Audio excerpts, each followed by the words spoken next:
All this besides the discipline and the drill and the regimental and the company books, which must be kept rigid account of all details. Consider all this, and then wonder no more that officers and men rejoice in being ordered on active service, where a few strokes of the pen will dispose of all this multiplicity of trappings as expended in action or lost in service. For one, the longer I remained in service, the better I appreciated the good sense of most of the regular army niceties. True, these things must all vanish when the time of action comes, but it is these things that have prepared you for action.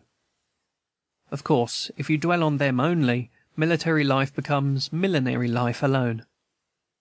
Kinglake says that the Russian Grand Duke Constantine, contemplating his beautiful toy regiments, said that he dreaded war, for he knew that it would spoil the troops.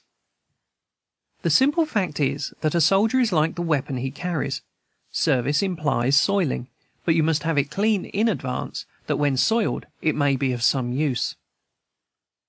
The men had that year a Christmas present which they enjoyed to the utmost, furnishing the detail every other day for provost guard duty in Beaufort. It was the only military service which they had ever shared within the town, and it moreover gave a sense of self-respect to be keeping the peace of their own streets. I enjoyed seeing them put on duty these mornings. There was such a twinkle of delight in their eyes, though their features were immovable. As the reliefs went round, posting the guard, under charge of a corporal, one could watch the black sentinels successively dropped and the whites picked up, gradually changing the complexion, like Lord Somebody's black stockings, which became white stockings, till at last there were only a squad of white soldiers obeying the "support arms, forward, march" of a black corporal. Then, when once posted, they glorified in their office, you may be sure. Discipline had grown rather free and easy in the town about that time, and it is said that the guard-house never was so full with human memory as after their first tour of duty. I remember hearing that one young reprobate, son of a leading northern philanthropist in those parts, was much aggrieved at being taken to the lock-up merely because he was found drunk in the streets. "Why," said he, "the white corporals always showed me the way home." And I can testify that, after an evening party some weeks later, I heard with pleasure the officers asking eagerly for the countersign. "Who has the countersign?" said they. "The darkies are on guard tonight, and we must look out for our lives." Even after a Christmas party at General Saxton's, the guard at the door very properly refused to let the ambulance be brought round to the stable for the ladies, because the driver had not the countersign. One of the sergeants of the guard, on one of these occasions, made to one who questioned his authority an answer that could hardly have been improved. The questioner had just been arrested for some offence. "Know what dat mean?" said the indignant sergeant, pointing to the chevrons on his own sleeve. "Dat mean government." Volumes could not have said more, and the victim collapsed. The thing soon settled itself, and nobody remembered to notice whether the face beside the musket of a sentinel were white or black. It meant government all the same. The men were also indulged with several raids on the mainland, under the direction of Captain J. E. Bryant, of the 8th Maine, the most experienced scout in that region, who was endeavoring to raise by enlistment a regiment of colored troops.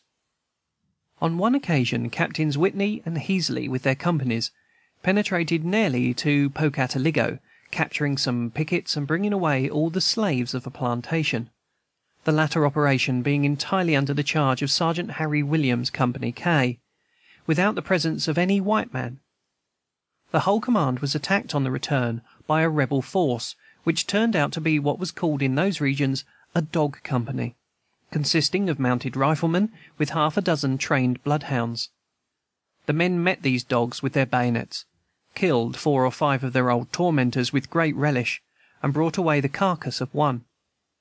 I had the creature skinned, and sent the skin to New York to be stuffed and mounted, meaning to exhibit it at the Sanitary Commission fair in Boston, but it spoiled on the passage.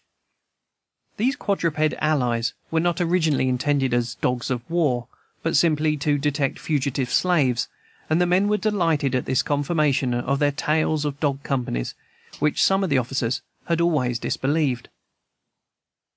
Captain Bryant, during his scouting adventures, had learned to outwit these bloodhounds, and used his skill in eluding escape during another expedition of the same kind.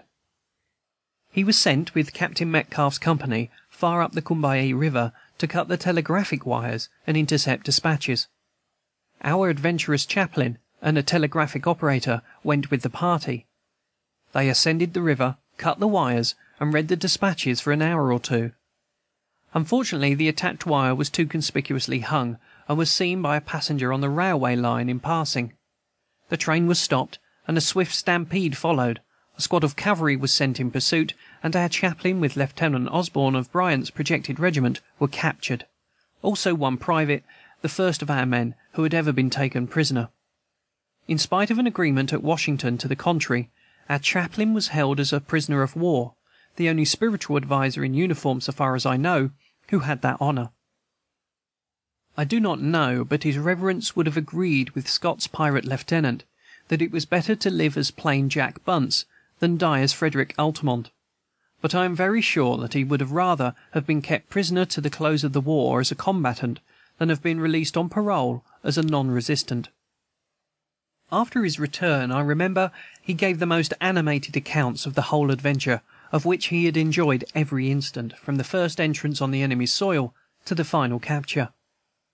I suppose we would all like to tap the telegraphic wires anywhere and read our neighbors' messages, if we could only throw round this process the dignity of a sacred cause.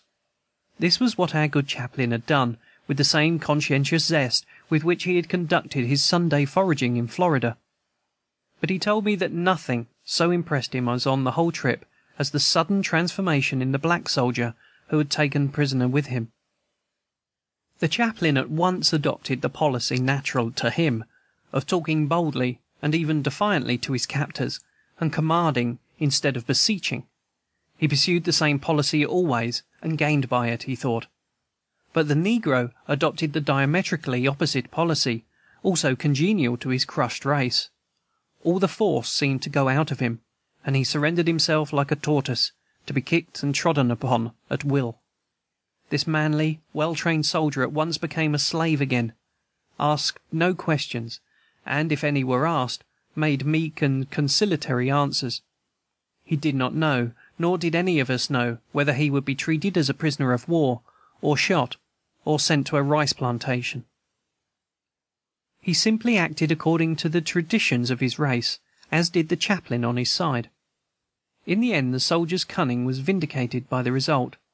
He escaped, and rejoined us in 6 months, while the chaplain was imprisoned for a year. The men came back very much exhausted from this expedition, and those who were in the chaplain's squad narrowly escaped with their lives. One brave fellow had actually not a morsel to eat for 4 days, and then could keep nothing on his stomach for 2 more, so that his life was despaired of, and yet he brought all his equipment safe into camp. Some of these men had led such wandering lives in woods and swamps that to hunt them was like hunting an otter. Shyness and concealment had grown to be their second nature. After these little episodes came 2 months of peace. We were clean, comfortable, quiet, and consequently discontented. It was therefore with eagerness that we listened to a rumor of a new Florida expedition, in which we might possibly take a hand. End of chapter 10. Recording by FNH. Visit www.printandplay.co.uk.